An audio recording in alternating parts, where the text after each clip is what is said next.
Hello বন্ধুরা, কেমন আছেন সবাই? স্বপ্না গায়েন চ্যানেলে আপনাদেরকে স্বাগত জানাই। আজ আমি আপনাদের সাথে একটা মিনি ব্লগ শেয়ার করছি।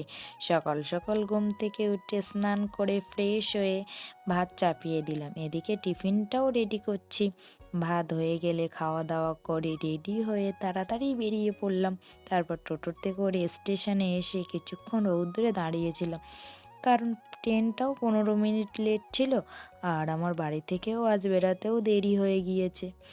তারপর ট্রেনটা কোথায় আছে দেখছিলাম, কারণ এই লাইনে আধা ঘন্টা অন্তর অন্তরই ট্রেন পাওয়া যায়। তারপর ট্রেনটা দেখতে দেখতে দেখলাম ট্রেনটা চলেই আসলো। এই সকালবেলা ট্রেনে কোনো ভিড় ছিল না, তাই আমি তাড়াতাড়ি উঠে পড়লাম ট্রেনে। আর তোমরা যারা ভিডিওটা দেখছো অবশ্যই লাইক আর কমেন্ট করো, আর চ্যানেলটাকে সাবস্ক্রাইব করে যেও। টাটা।